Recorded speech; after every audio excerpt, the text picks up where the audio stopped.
Bem-vindo aqui no Instituto Bíblico Online da BBN. Este estudo toma por base o capítulo 3 da Carta aos Colossenses e é de autoria de Stephen Olford. Vamos abrir a Bíblia em Colossenses capítulo 3, a suficiência de Cristo. Há pessoas aqui que podem estar dizendo: eu me sinto tão incapaz, eu não posso lidar com isso. Minha casa está desmoronando. Eu não posso controlar meus filhos. Estou enfrentando problemas nos negócios. O mundo está caindo sobre mim. Sinto-me vencido. Não tenho expectativa alguma de vitória. Qual é a resposta? A resposta é a suficiência de Cristo. É nessa condição que você deve caminhar. O tema dominante desta epístola é a centralidade de nosso Senhor e Salvador Jesus Cristo. Nos 2 primeiros capítulos, temos a supremacia de Cristo. A ênfase de Paulo está na importância cósmica do nosso Salvador como Senhor da criação e cabeça da igreja. O texto culmina com uma palavra gloriosa que às vezes se diz, mas não se crê: a preeminência de Cristo. Que em todas as coisas ele tem a preeminência.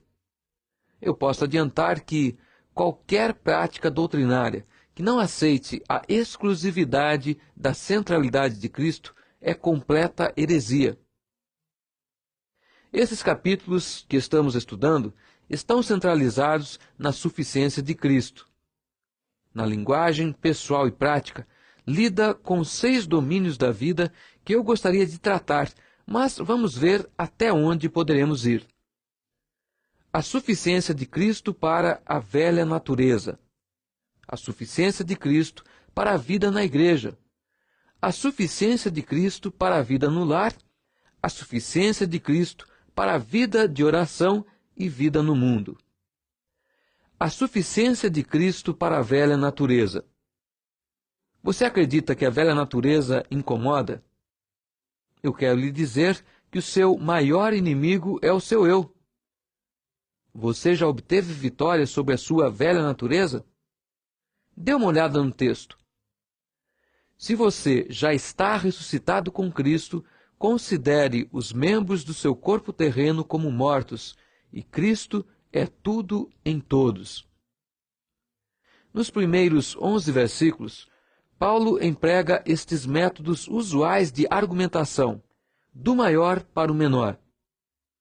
Você verá constantemente que no ensino da doutrina, ele ressalta primeiro o que o cristão é e depois o que o cristão tem. Nós nos agarramos ao que temos, mas não percebemos o que somos. O Dr. F. B. Myers disse: em última análise, a vida cristã é esta: seja o que você é. Seja o que você é. Assim ele começa com o que o cristão é, e em seguida com o que o cristão tem. Em outras palavras, ele lida primeiro com a nossa posição em Cristo e depois com a nossa possessão em Cristo. Esses são os principais títulos do cristão. Primeiro, nossa posição em Cristo. Segundo, nossa possessão em Cristo para obter vitória sobre a velha natureza. Então, vamos estudar o primeiro tema. Devemos valorizar nossa posição de suficiência em Cristo. Anote aí. Devemos valorizar nossa posição de suficiência em Cristo. Se já ressuscitastes com Cristo, ou literalmente se já ressuscitaste com Cristo, continue buscando uma ação contínua. Buscai as coisas que estão onde Cristo está. A expressão continue buscando é muito forte. Exige esforço e empenho. Significa perseguir com diligência as coisas que são de cima, onde Cristo está. E não há dúvidas a respeito dessas coisas. Paulo está falando da nossa posição de suficiência em Cristo. Você vai ficar maravilhado quando eu disser qual é a nossa posição em Cristo. Nossa posição de suficiência. Número 1. É uma posição de vitória em Cristo. Você já ressuscitou com Cristo. Você vê, a ressurreição de nosso Senhor Jesus Cristo representa e garante vitória absoluta sobre si mesmo, sobre o pecado, a morte e o inferno. É por isso que Paulo conclui o capítulo 15 de 1 Coríntios com estas palavras tremendas. Graças a Deus que nos dá o quê? A vitória por nosso Senhor Jesus Cristo. A partir desta posição, então, nós podemos nos apropriar da vitória em Cristo. Quando reconhecemos esta posição, temos a vitória em Cristo. Meu querido amigo, quem quer que você seja, e quanto tempo tenha de convertido, eu quero lhe dizer uma coisa. Pela união com Cristo em sua ressurreição, se você crê nele como seu Salvador, se já foi crucificado com ele, se foi enterrado com ele, se foi ressuscitado com ele, você tem uma posição inigualável em Cristo. É assim que Deus o vê. Essa é a sua posição. Um grande problema hoje é a barreira do pertencer a ninguém.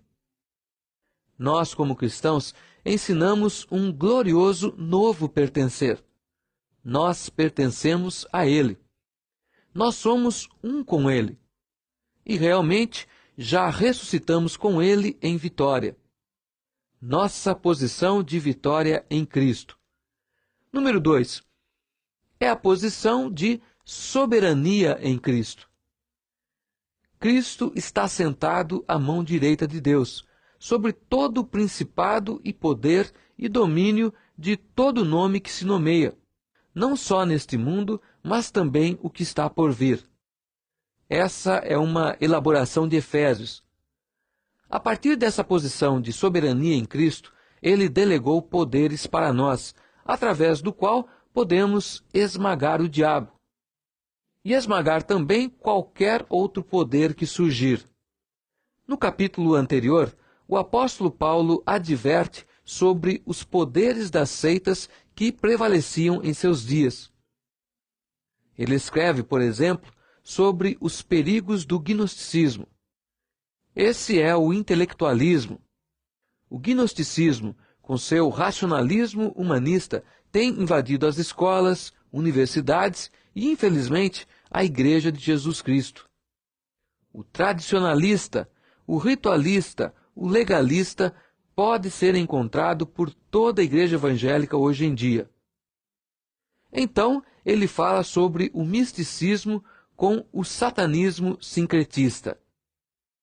E eu quero lhe dizer que onde quer que se vá hoje, vamos encontrar esse sincretismo, todos dominados por Satanás. Uma seita aqui, outra seita lá, uma outra seita lá. Dizem que a cada semana surge um novo culto, todos satanicamente motivados. Todas essas coisas que Paulo falou há quase 2000 anos predominam hoje, só que em trajes novos. Mas Paulo diz que estamos assentados com Cristo, não só na posição de vitória, mas de soberania. Então, nós temos autoridade total sobre cada uma dessas coisas. O Senhor Jesus resumiu isso muito bem quando disse: pelo poder da ressurreição, toda autoridade me foi dada no céu e na terra. No céu, poder dinâmico. Na terra, para deter o poder demoníaco. O crente que sabe o que é estar em Cristo conhece não apenas a vitória, mas também a soberania e pode influenciar sobre todos os poderes de culto. Uma pessoa que sabe o que é pertencer a Jesus e se apropria dessa condição, nunca poderá ser influenciada pelas heresias que invadem o mundo hoje. Temos que honrar este fato glorioso quando nos deparamos com estas forças que surgem com roupagem nova e insinuação sedutora e agressiva. Devemos lembrar da nossa posição de soberania em Cristo. Tudo bem, então, buscai as coisas que são de cima. Quais são estas coisas? Nossa posição de vitória em Cristo, nossa soberania em Cristo e, em terceiro lugar, a posição do destino em Cristo. Sua vida está escondida com Cristo em Deus. Na cultura de Paulo, a palavra escondida significa reservada ou protegida de desconhecidos. Na verdade, o termo deriva da palavra aprofical ou aprofica. É por isso que o mundo nunca pode compreender o cristão. Você é um enigma para o mundo. Eu sou um enigma para o mundo. Por quê? Porque não podemos ser explicados. Somos, por assim dizer, inexplicáveis. Na verdade, se eu puder explicar sua vida, você não é um cristão. Um cristão é uma pessoa que tem uma vida inexplicável, exceto pela revelação na palavra de Deus. Você deve ser um milagre vivo. Você não pode explicar um milagre. Se puder explicar, não é mais um o quê? Um milagre. Assim, estamos absolutamente escondidos. Somos um aprofical. Martim Lutero disse: o cristão habita na carne, mas não vive na carne. Sua verdadeira esfera de vida está nos céus, porque o seu destino está em Cristo. Seu futuro está revestido nele. É isto que significa estar escondido em Cristo. Nós estamos escondidos em Cristo. Não é fantástico? Ouça, escondido com Cristo em Deus. Observe que Jesus declarou esta mesma verdade em João capítulo 10, versículos 28 e 29, quando disse: Eu lhes dou a vida eterna, e elas jamais perecerão. Ninguém as poderá arrancar da minha mão. Meu Pai que as deu para mim é maior do que todos. Ninguém as pode arrancar da mão de meu Pai. Significa que estamos na mão de Cristo e sua mão está na mão do Pai, escondidos com Cristo em Deus. Que destino! Que destino! Um dia, é claro, como lemos nesta passagem, o que está oculto vai ser revelado. Um dia, mais cedo do que pensamos, o mistério vai ser desvendado, por Cristo que é nossa vida, quando iremos comparecer diante dele. E todo o povo que já riu, desprezou e zombou de todos os que estão escondidos com Cristo serão cobertos de vergonha, porque seremos revelados com ele. E eu creio que aquele dia está muito próximo. E irão reconhecer que todo o tempo estivemos na posição de vitória em Cristo. Todo o tempo estivemos na posição de soberania em Cristo. Todo o tempo estivemos na posição do destino em Cristo. Vamos apreciar nossa posição em Cristo. Você está feliz por ser um cristão? Conheço a história de um homem que se converteu e algum tempo depois cometeu um ato pecaminoso e ficou muito preocupado, achando que havia perdido a salvação. Acreditava que havia perdido seu lugar na graça, aquela posição de vitória, soberania e destino em Cristo. Então, ele ouviu uma mensagem sobre esta passagem, descrevendo que a nossa posição em Cristo é solidamente de vitória, soberania e destino. Estamos destinados a reinar com Ele para sempre e sempre. Assim, toda a sua preocupação desapareceu e ele gritou: Glória a Deus! Alguém já ouviu dizer de uma pessoa se afogando com a cabeça esse tanto acima da água? Vitória, soberania e destino. Isso é só um preâmbulo, porque agora vamos para o lado prático. Você não pode se apropriar de sua posição a menos que entenda onde está. É a posição. Mas posição de quê? Em primeiro lugar, vitória. Em segundo, soberania. Em terceiro, destino. destino. Tudo bem, vamos passar ao assunto principal da nossa aula. Vamos passar da posição para a provisão. Temos firmada a nossa posição de suficiência em Cristo. E eu quero lhe dizer, sinceramente, que estou muito triste. O que eu tenho que ensinar agora é doutrina, um ensino que você jamais vai ouvir na igreja atualmente. Fala-se muito de profecia, evangelismo, muitos outros assuntos, mas a doutrina é negligenciada.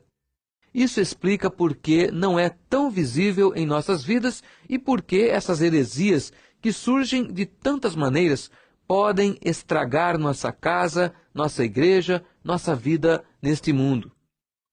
Tudo bem, vamos começar.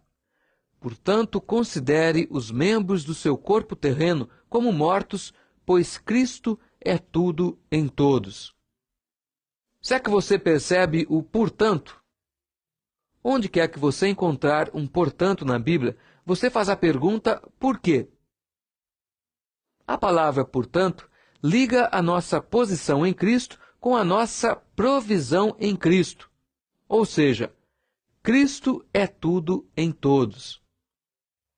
Sem essa provisão em Cristo, nunca seremos capazes de lidar com nossa própria vida. Mas, por causa da nossa união com um triunfante e exaltado Senhor, podemos recorrer a recursos divinos. Primeiro, para mortificar a velha natureza e depois para ampliar a nova vida, com a provisão que Jesus nos dá pela união com Ele. Nós mortificamos a velha natureza e ampliamos a nova. Nós mortificamos a velha vida e ampliamos a nova vida. Isso é o que eu chamo de santificação prática. Paulo deixa claro que este ensino exige obediência ativa de nossa parte. Não é nada passiva. Descansamos em nossa posição, mas agimos em nossa posição. Agora, vamos olhar para o início da passagem. É como uma sinfonia e grande parte da música. Primeiro, devemos mortificar nossa velha natureza. Mortificai, pois, os vossos membros que estão sobre a terra. Mortificar significa colocar à morte, tornar um cadáver. Essa é uma linguagem muito forte, porque o inimigo é forte. Na verdade, Paulo nos dá algumas amostras das obras e palavras de nossa velha vida. E eu quero lhe dizer que, fora da graça de Deus e da união maravilhosa com o soberano Senhor, nós somos iguais a qualquer outra pessoa do mundo. Todas estas coisas podem surgir, a menos que estejamos nessa posição com o Senhor. Assim, Paulo pega algumas amostras das velhas obras. Ele pega algumas amostras de palavras e nos mostra o tipo de coisa que precisa ser mortificada.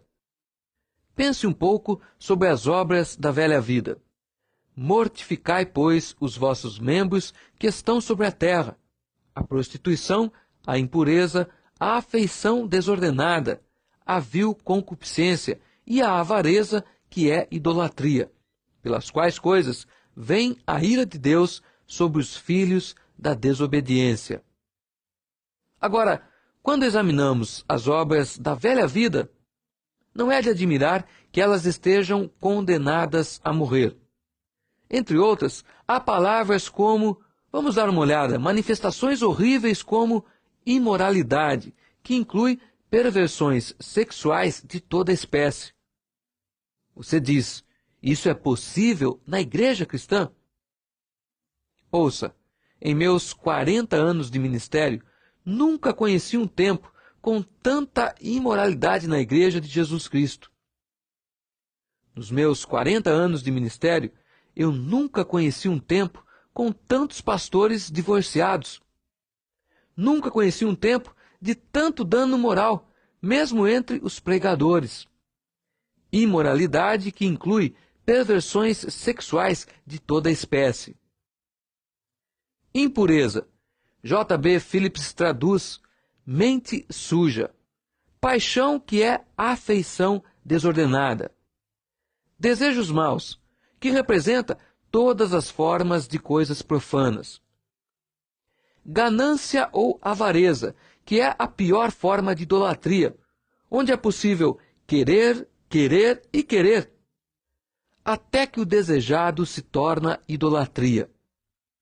Existem cristãos que estão entre as pessoas mais gananciosas do mundo. Todo o problema econômico no mundo hoje, a fome, até a poluição, é devido à cobiça, à ganância. Estas são algumas das horríveis manifestações da velha vida. Agora, Paulo diz que não devemos olhar só as obras, também as palavras. Com as obras, há as palavras. Quais são? Raiva, ira, maldade, maledicência, linguagem abusiva. Não minta um para o outro, já que você colocou de lado o velho homem com as práticas do mal. Sabe, à medida que analisei esta lista e estava orando sobre esta passagem em preparação para ensiná-la, eu só tinha que clamar como o apóstolo Paulo: miserável homem que sou, quem me livrará?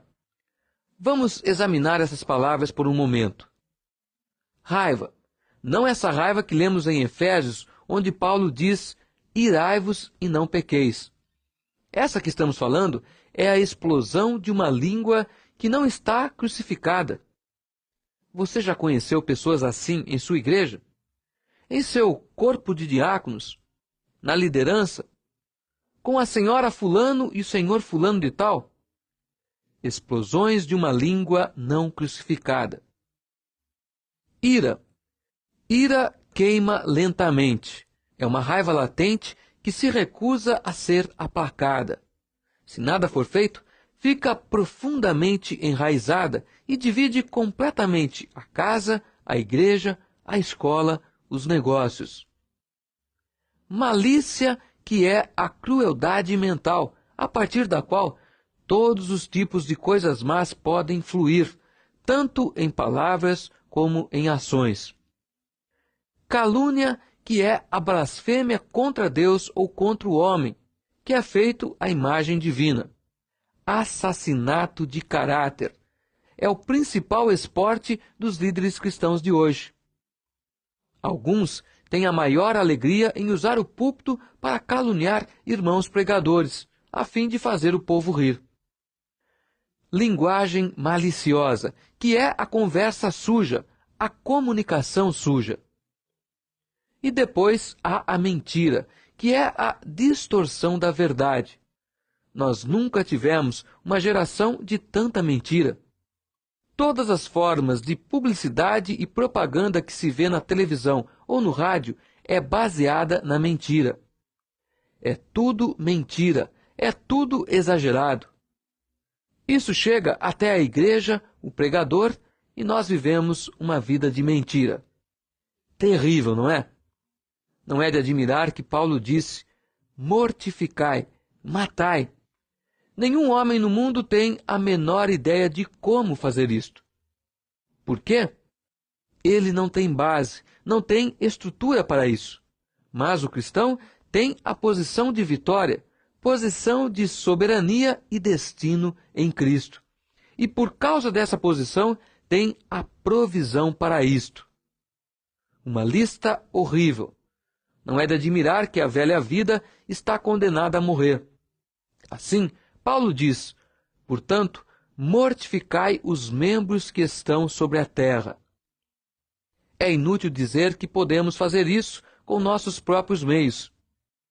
Mas, novamente, por causa da nossa posição em Cristo, temos a provisão em Cristo. E Paulo nos diz o que esta posição é. Para mim, o versículo-chave que interpreta e revela os segredos aqui é um versículo que quero que anote e estude, reestude e estude novamente. Romanos, capítulo 8, verso 13. Deixe-me ler para você. Se viverdes segundo a carne, morrereis. Quer dizer, se você vive sob o princípio de uma vida egocêntrica, Isso explica por que o seu tempo devocional é morto, por que seu testemunho é nulo, por que você realmente não faz diferença em sua igreja e por que não está dando um testemunho verdadeiro lá fora. Se vivermos segundo a carne, morreremos. Mas o texto continua a dizer, observe com cuidado, mas se pelo Espírito mortificardes as obras do corpo, se pelo Espírito, eu repito, se pelo Espírito mortificardes as obras do corpo, vivereis. A propósito, isto tem que ser feito a cada dia, a cada momento. Se você prosseguir mortificando as obras do corpo pelo Espírito Santo, vivereis. A vida de Cristo vai se mostrar. Você viverá. Na história religiosa, muitos tentaram mortificar a carne entrando em mosteiros, conventos ou se retirando do mundo. Isto não pode ser feito, porque para onde formos, levamos tudo conosco. O egocentrismo está conosco. Nem se pode fazer isso sozinho. Por isso, Paulo diz, se por meio do Espírito. É, de fato, uma declaração notável. O apóstolo Paulo diz que, através do poder do Espírito, podemos fazer valer sobre a nossa velha vida todo o poder de mortificar, por assim dizer, todo o poder de matar da cruz. Isso envolve ambos, tanto a crise quanto o processo. Veremos nisso no momento. Imagine agora que eu tenho alguns slides aqui para ilustrar o que o nosso Salvador fez na cruz. A cruz é tanto uma mensagem de salvação quanto um método de salvação. Ou, se preferir, uma mensagem de libertação e um método de libertação. Ainda que nosso Senhor Jesus eventualmente morreu num tremendo ato de poder e vitória, pois ele não deixou sua cabeça cair, ele a inclinou para trás, como descrito na língua grega, e clamou com grande voz, está consumado, e entregou seu espírito. Contudo, a Bíblia diz especificamente que ele foi crucificado em fraqueza, o que significa dizer que ele se entregou para ser crucificado. Ele teve suas mãos pregadas no madeiro. Ele não lutou para retirar as mãos daqueles pregos de ferro que atravessaram seu corpo. Quando pegaram seus braços, ele os entregou a eles, e entregou também sua carne e seus pés. Ele lhes deu. E como ele fez isso? O escritor aos Hebreus diz, pelo Espírito Eterno, ele ofereceu a si mesmo a Deus. Agora, claro, ele é o Santo Filho de Deus, não tinha pecado. Mas nesse ato, ele nos mostrou como lidar com nossa própria vida. E eu quero dizer a você, meu amigo, que quando for chamado a fazer algo errado, egoísta, automotivado, você deve dizer ao Espírito Santo, crucifique isto. Quando é tentado a ir a algum lugar dominado por si mesmo, deve dizer, Salvador, por teu Espírito, crucifique estes pés. Quando for tentado a dizer, pensar ou ver alguma coisa dominado por si mesmo, apenas diga, Salvador, crucifique isto pelo teu Santo Espírito. Não podemos lidar com nossa velha natureza usando nossa própria força. Por isso, temos que dar preferência a alguém. E quem é esse alguém? Nós interpretamos Colossenses por Efésios. Nesta passagem, Paulo diz, enchei-vos do Espírito. Literalmente, devemos continuar sendo cheios com o Espírito. Vamos lidar com esse assunto em um momento. Primeiro, a crise. Temos de nos render ao Espírito Santo. É isto que Paulo quer dizer no texto. Não vos embriagueis com vinho no qual há contenda. O que acontece quando se está embriagado? As manias do ego são colocadas para fora. Sabe o quê? Tudo de si aparece. A pessoa começa a jogar cadeiras para o ar, faz coisas que não deve, dizendo o que não deve, choramingando quando não deveria. E creio que, miseravelmente, isso é o que acontece quando se está estimulado por algo que não é espiritual. Mas renda sua vida ao controle do Espírito Santo e o que vai acontecer? Submete-se a Deus, ao seu temor. Diga-me, houve um momento em sua vida quando você deliberadamente, com sua mente, coração e vontade, literalmente, entregou o controle de todo o seu ser ao Espírito Santo que habita em você? Ele está no controle? Porque a palavra enchei-vos realmente significa seja controlado. Seja controlado. O Espírito Santo não é um líquido. Ainda que a metáfora do vinho é usada, ele ainda é uma pessoa. Significa render toda a sua vida ao seu controle. Uma crise que deve ser seguida por um processo, porque o verbo implica ação contínua. Um imperativo com ação contínua. Continue sendo cheio com o Espírito. Continue sendo cheio com o Espírito.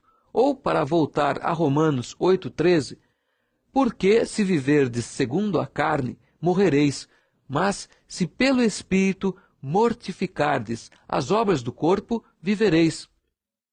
Esse processo de mortificação do corpo continuará até o dia final da redenção. Aqui está uma outra imagem. A crucificação não era uma morte instantânea, era uma morte lenta, o que já é uma parábola em e por si mesma. Nossa velha natureza, histórica e tradicionalmente, morreu com Cristo há 2000 anos, mas está muito viva hoje. Há uma continuidade? É um processo contínuo. Estamos mortificando cada dia até Jesus vir ou Jesus nos chamar. Portanto, toda vez que somos tentados a ser imorais, a usar linguagem fútil, podemos experimentar o triunfo instantâneo sobre as obras da carne. É isto que Paulo quer dizer em Romanos 13,14. Mas revesti-vos do Senhor Jesus Cristo e não tenhais cuidado da carne em suas concupiscências.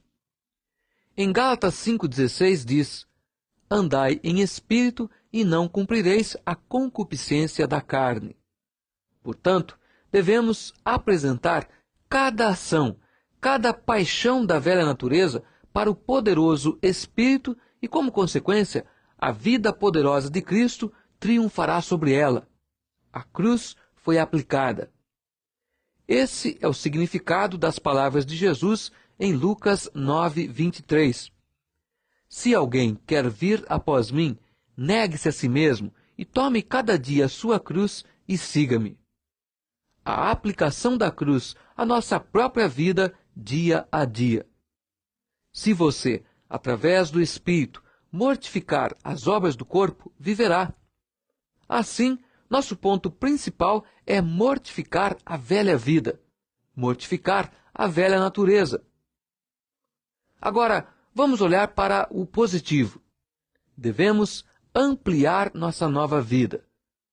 Colossenses 3, 10 e 11 diz: e vos vestistes do novo, que se renova para o conhecimento segundo a imagem daquele que o criou, onde não há grego nem judeu, circuncisão nem incircuncisão, bárbaro, cita, servo ou livre.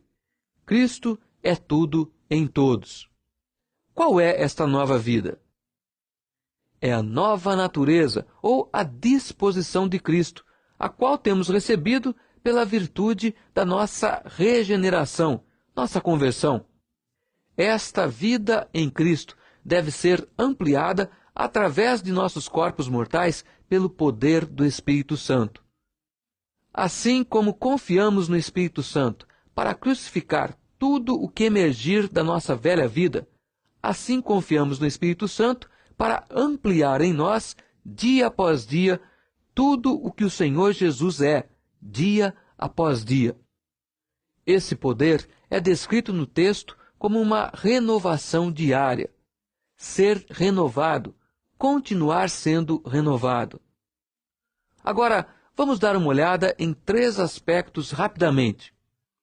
Primeiro, antes de tudo, ampliamos esta nova vida através de uma conformidade crescente a Cristo.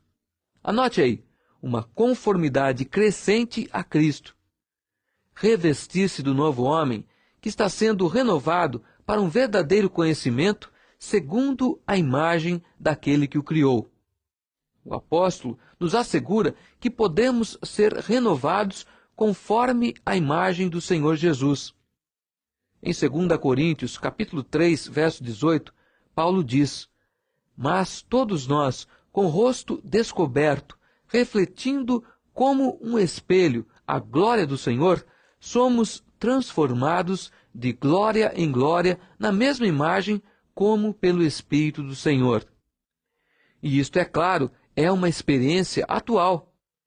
Cada dia, em nossa hora silenciosa, meditando na palavra de Deus, vemos uma nova verdade. Seja no púlpito ou fora dele, olhamos nesse espelho e vemos a vida de Jesus. Pelo poder do Espírito Santo, dizemos: "Senhor, faça-me assim, torna-me assim." É o Espírito Santo quem faz esse trabalho, pois todos nós, com o rosto descoberto, refletindo como um espelho a glória do Senhor, somos transformados de glória em glória, ficando cada vez mais parecidos com Cristo. É isso que pedimos quando cantamos: "Ó, para ser como tu, bendito Redentor, este é o meu desejo constante em oração. Com alegria, vou perder todos os tesouros da terra. Jesus, de tua semelhança perfeita, quero me revestir. Ó, para ser como tu, bendito Redentor, puro como tu, com tua doçura e plenitude. Tua própria imagem marcada profundamente em meu coração, crescendo conforme Cristo." Segundo, ampliamos a nova vida através de uma maturidade crescente em Cristo. Crescendo na maturidade em Cristo. Uma renovação em que não há distinção entre grego e judeu, circuncidado ou não circuncidado, bárbaro, cita, escravo, livre. Quando Paulo escreveu estas palavras, eu aposto que ele tinha em mente os bebês em Corinto. Eles eram tão imaturos que ele disse que queria alimentá-los com carne, mas não podia. Tinha que alimentá-los com leite. Leite? Por quê? Porque eram bebês, eram imaturos. Eu queria que vocês ingerissem alimentos sólidos, mas vocês estão bebendo leite? Isso indica imaturidade. E essa imaturidade gerou ciúme, discórdia e divisão. Alguns diziam: "Nós somos de Paulo." Outros: "Nós somos de Apolo." Outros mais: "Nós somos de Cefas." E um pequeno grupo cheio de si: "Nós somos de Cristo." E assim tem sido ao longo dos séculos. Sempre que os cristãos se recusam a crescer, têm sido atormentados com problemas de discriminação e divisão. Mas tudo isso muda quando permitimos que o Espírito Santo aprofunde nossa maturidade em Cristo. Paulo nos assegura que circuncisão, não circuncisão, grego, judeu, cita, escravo, livre, preto, branco, marrom, amarelo, todas estas distinções estão na carne. Mas eles são anulados quando Cristo vem em sua plenitude e quando crescemos nele. Em Jesus, problemas raciais, culturais e sociais não são apenas superados, são transformados. E assim, o branco, o preto, o marrom, o amarelo, o velho, o jovem, os bebês tornam-se bonitos. Porque os vemos do ponto de vista de Jesus. Não é maravilhoso ser um cristão maduro? Quando é que nós vamos crescer? Divisão na igreja hoje talvez seja porque nós não crescemos. Sim, nós magnificamos a nova vida através de uma conformidade crescente a Cristo. Depois, uma maturidade crescente em Cristo. E, finalmente, crescendo na dependência de Cristo. É isso que Paulo quer dizer quando diz: Cristo é tudo em todos. Se Ele é tudo em todos, nós confiamos nele e em ninguém mais, correto? Se Ele é tudo em todos, não há lugar para mais ninguém em nós. Mais uma vez, a razão pela qual há distinções e divisões na Igreja de Jesus Cristo é simplesmente porque Cristo não é tudo em todos. Mas quando Ele é o Senhor incontestável de nossas vidas, nossa união e plenitude encontra a resposta nele. Como o bispo Lightfoot coloca, Cristo ocupa toda a esfera da vida humana e penetra em tudo isso. Para que isto aconteça, deve haver uma dependência crescente nele, através da habitação, do enchimento e trabalho interior do Espírito Santo. Em nenhum lugar, Paulo traz este assunto de forma mais sucinta e dramática que no início de sua epístola aos Gálatas. Você lembra do que ele diz escrevendo para eles? Ó Gálatas insensatos, quem vos fascinou? Quem enfeitiçou vocês? Tendo começado no Espírito, nascendo de novo no Espírito de Deus, ajoelhando-se aos pés da cruz e afirmando que o sangue de Cristo foi derramado na cruz por vocês, como acham que agora podem ser aperfeiçoados na carne? Por que vocês deixaram de confiar no Espírito Santo para confiar em vós mesmos? Gálatas insensatos, quem vos fascinou a vós? Tendo começado no Espírito, como agora dizem que vão ser aperfeiçoados na carne. Mas sinto muito ao dizer que 85% dos evangélicos em nossa igreja hoje estão vivendo nessa base. Você pode observar isso. Não há dependência total em Jesus Cristo. Ele é o Senhor indiscutível. O Espírito que não preenche. Se eu perguntasse, Senhora, irmã em Cristo, você está cheio do Espírito Santo? Irmão, você está cheio do Espírito Santo? Eu sei o que você diria. Eu não vou dar o troco. Sou orgulhoso da minha humildade. E se eu lhe perguntar, você é salvo? Instantaneamente você diria sim. Bem, esse é o problema. Apenas salvo. É isso aí. Salvo, esperando o Senhor voltar e uma lacuna terrível entre os dois. E você sabe o que essa lacuna é? O deserto. Deus nos diz para sair do Egito e entrar em Canaã, e não gastar 40 anos no deserto, morrendo como animais, com os ossos ressecando ao sol. De uma geração de 2 milhões de pessoas que saiu do Egito, só 2 pessoas entraram em Canaã. Primeiro, Josué, homem de Deus, cheio do Espírito Santo. Josué, homem de Deus, cheio do Espírito Santo. 2, Caleb, que seguia integralmente ao Senhor. Muitos cristãos estão no deserto, não estão em Canaã. Não entraram naquela bênção completa a qual é o propósito de Deus. E a razão é nenhum crescimento pode simular isso. Nenhum crescimento pode formar isso. Não há maturidade crescente. Não há dependência crescente. Quem enfeitiçou vocês? Você vê que quanto mais colocamos os olhos em nós mesmos, nos tornamos motivo de divisão, discriminação e, consequentemente, a igreja é atingida. A suficiência do nosso Salvador ou da velha natureza.